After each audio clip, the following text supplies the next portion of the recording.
Tahimik kaming namumuhay ng aking anak sa probinsya. Dahil dito ako lumaki, sanay na ako sa mga kwentong kababalaghan sa aming lugar. Ngunit nitong nakaraan, maraming balita ang nawawalang mga bata. Isabel, madaming nadadakip na bata ngayon ha. Opo, Papa.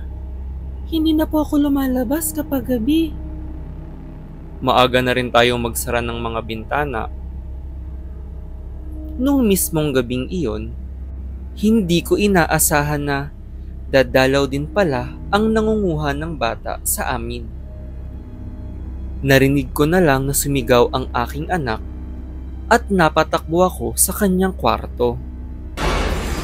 Kitang-kita ko ang isang manananggal na nakadungaw sa bintana. Mabilis nitong sinunggaban si Isabel at lumipad palayo. Agad kong hinabol ito para makuha ang aking anak, ngunit hindi ko na ito mahagilap. Ang tanging nadatnan ko na lang ay ang kalahating parte ng manananggal. Nagmamadali akong kumuha ng asin at agad na binudburan ang katawan nito para hindi makabalik ang manananggal. Kinabukasan ay natagpuan na lang ang katawan nito na patay na. At hindi ko na muli pang nakita ang aking anak na si Isabel. Ilang taon na ang nagdaan at nakilala na ako bilang pumatay sa manananggal. At dahil doon ay naging takbuhan na ako ng tulong sa mga kababalaghan. Isang araw ay kumatok ang aking kapitbahay na si Maria at humihingi ito ng tulong. Maria, anong nangyari? Ang anak ko! Marco! Tulungan mo kami! Isang manananggal! Nagmadali ako sa sinabing lugar ni Maria at naghanda na patayin ang nandakip sa kanyang anak.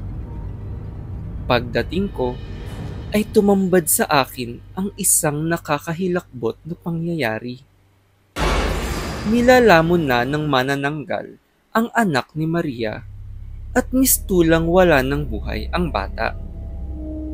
Naalala ko ang nangyari sa aking anak at napuno ako ng galit at puot.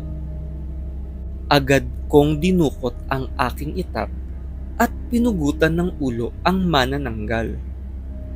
Habang binabalot ko ang katawan ng anak ni Maria, ay nakarinig ako ng boses ng batang umiiyak. Pagtingin ko, ay isang batang babae ang nakatago sa likod ng damitan. Naisip kong iuwi ang bata at hanapin ang kanyang mga magulang. Ngunit habang nakatingin ako sa kanya, ay naalala ko ang aking anak na si Isabel. Kaya naisip kong kupkupin na lang ito. Ilang taon na ang lumipas at inampun ko na ang batang babae. Tinuturuan ko na siyang mamuhay ng normal para walang makaalam ng kanyang madilim na lihim.